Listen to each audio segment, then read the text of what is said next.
So the Bears beat the Carolina Panthers, so you assume my attitude towards Week 7 of the NFL season is going to be pretty positive, and you would be absolutely correct. The Bears hiding their quarterback and everything. A win is still a win, baby. But anyways, on to more relevant matters. Let's talk about the week that was, Week 7 of the 2017 NFL season. Now we'll start off with the winners and losers as I do every week. The winners, you got to look at the Oakland Raiders. It was looking really bad, and they're going into a matchup on Thursday night against Kansas City. Short week. You're wondering what's going on here. Yeah, you've got Derek Carr back another week, but the Chiefs are arguably the best team in the AFC, and the Raiders found a way to win. And for all intents and purposes, to me at this point, even though it was really early on, I feel like they saved their season with that victory. Because now the Chiefs are 5-2. The Raiders are sitting there, and they're only a couple of games back. They've got an edge up on the Chiefs. It was a really big win for the Raiders. The Miami Dolphins are sitting there at 4-2. Who knew? Another big comeback victory. And extra kudos and bonus to you, Dolphins fans.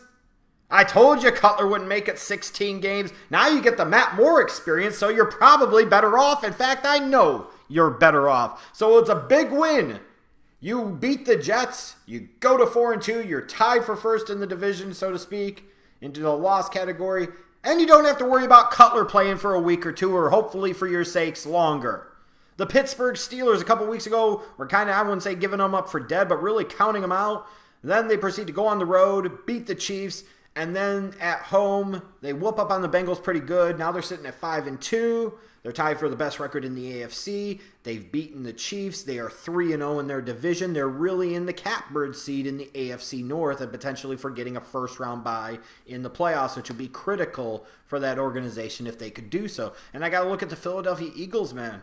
Going on Monday night and defending their home turf, beating the Redskins for the second time this year. They're 3-0 in the division.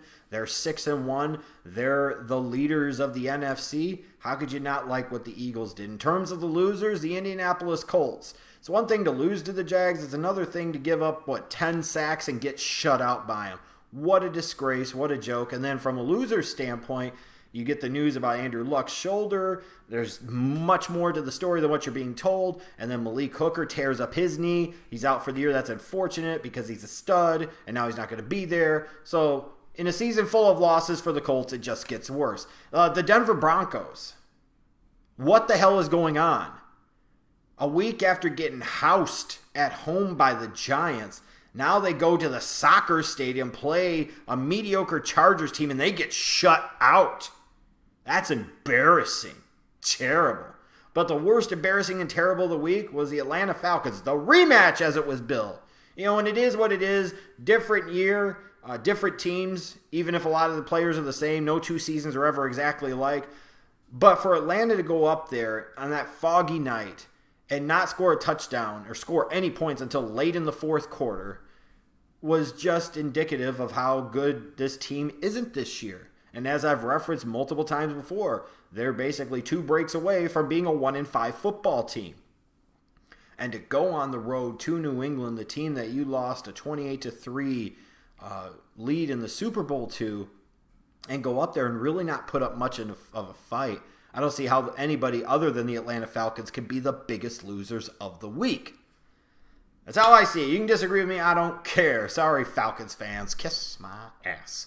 Anyways, let's get on to what you really care about. Let's move on to 4th and 10.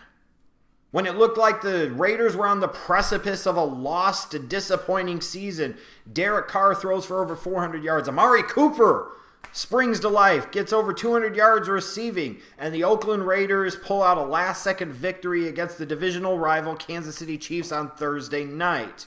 If there was ever a win that this team needed to have, it was this one, and they got it. But speaking of that game, what in the hell was Marshawn Lynch doing?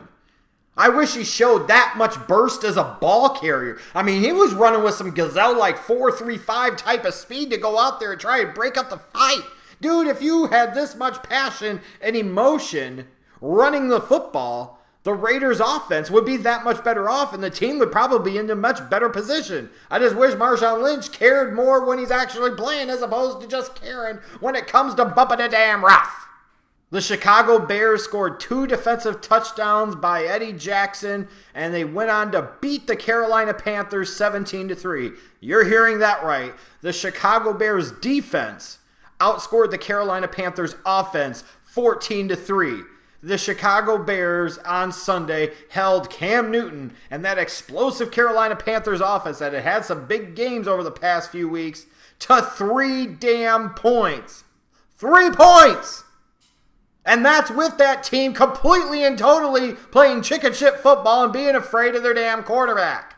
For the second week in a row, the Dolphins had another big second half comeback, this time against the Jets. The Dolphins are 4-2. They're in the wild card race. Frankly, they're in the divisional race right now. And for all you Dolphins fans, as referenced earlier, great news. Jay Cutler hurt his ribs. He'll be out a little bit.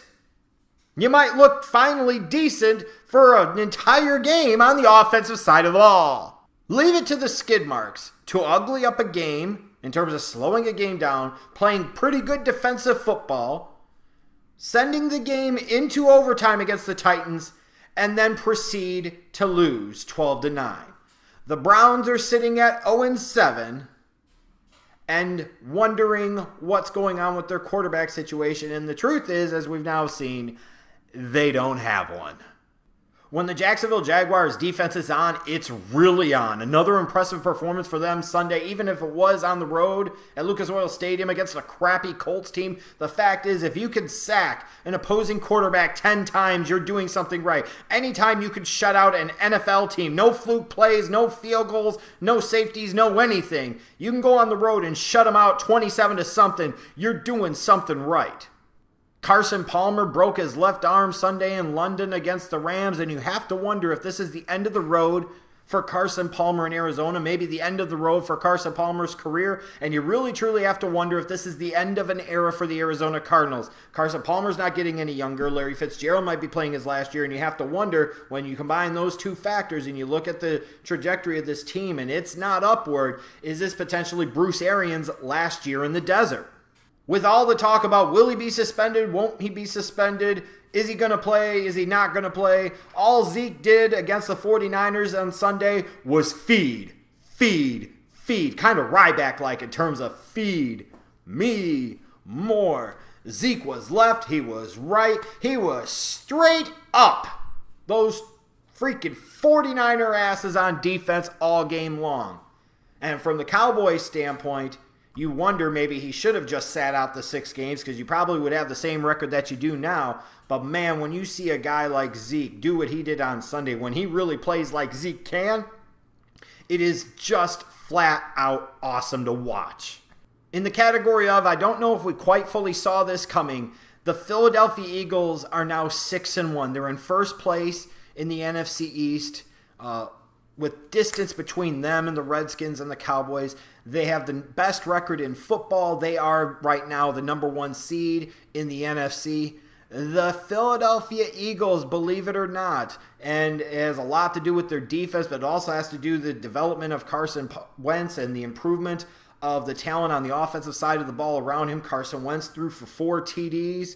He's really making an MVP case for him, and I think that talk only has to get stronger as the weeks go by, especially if the Eagles continue to look like this and Wentz continues to play like this. What's going to happen long-term with the loss of their linebacker to the injury for the year and Jason Peters, their stud left tackle, to the knee injury for the year? We shall see. But the Eagles have an awful lot of momentum right now, and they have to really feel good about the start of this season. 6-1, best record in football.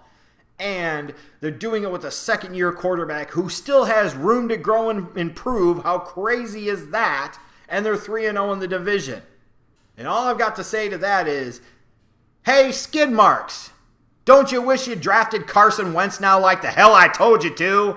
Draft picks my ass. But on a more serious note, with all the games and all the happenings and big plays and injuries and so on and so forth, to me, by far, the #1 storyline of Week 7 of the 2017 NFL season was not particularly a happy one. It was the news that Joe Thomas, after an approximate number of 10,363 consecutive snaps dating back to Game 1 of his career in 2007, the guy not only has never missed a game, he's never missed an offensive half, an offensive quarter, an offensive series. He's never missed an offensive play, and he's now in the 11th season of his career. Joe Thomas, 10,363 consecutive snaps, now sees, for all intents and purposes, his 2017 season end with a torn tricep. It just goes from bad to worse for the Cleveland Browns.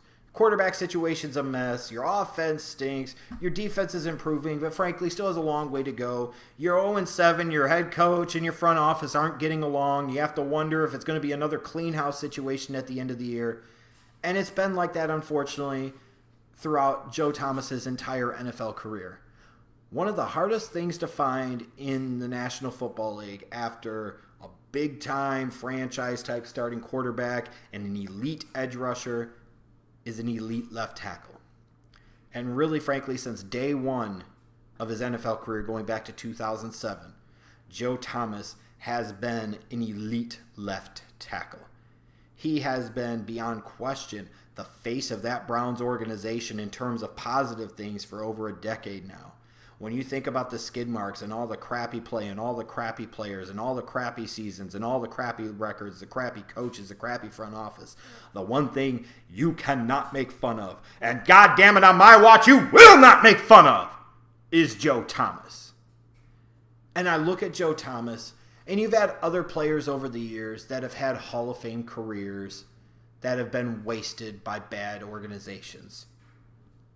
I can't think of another player of that caliber and that ilk that has had their career more wasted than Joe Thomas has by the Cleveland Browns, and it's sad. And Joe Thomas is one of those cool cats, man. He could have left in free agency years ago, probably should have. He could have demanded a trade and frankly would have had every right to, and it would have been helpful to the Browns if he had done so as well, just like him staying is helpful to them. But he didn't. He's shown loyalty to that organization his entire career, where a lot of other players would get frustrated, they would want to quit. He's been the type of high character guy that has wanted to see it through. So it absolutely breaks my heart to see somebody like Joe Thomas, and make no mistake about it, not only a future Hall of Famer, a future first ballot Hall of Famer, to sit there and for 10 plus seasons answer the bell. Literally every single snap.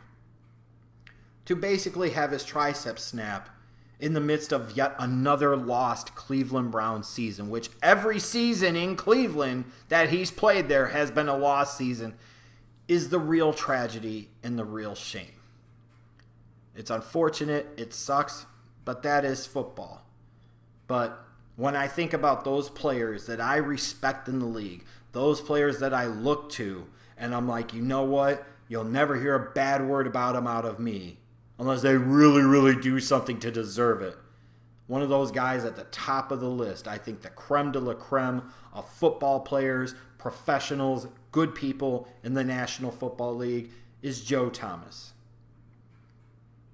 I hope he doesn't call it quits. I hope he continues to play as long as he feels like it, because he's still an elite level left tackle. He's still the best tackle in the league to me, and I don't care what anybody says.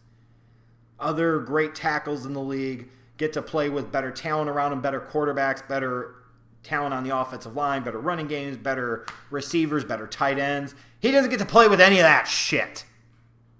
And he's still the man. And honestly, at this point in time, you look at it from a franchise standpoint for the Cleveland Browns, and you could argue not only is he the best player the Browns have had since they came back into existence since 1999, that he could very well be the best Cleveland Brown going back to another legend, and that is Jim Brown. That's right. To me, Joe Thomas is the best Cleveland Brown since Jim Brown. And there have been some great players, don't get me wrong. And even Jim Brown was replaced by another Hall of Fame running back in Leroy Kelly. You got Paul Warfield and so on and so forth.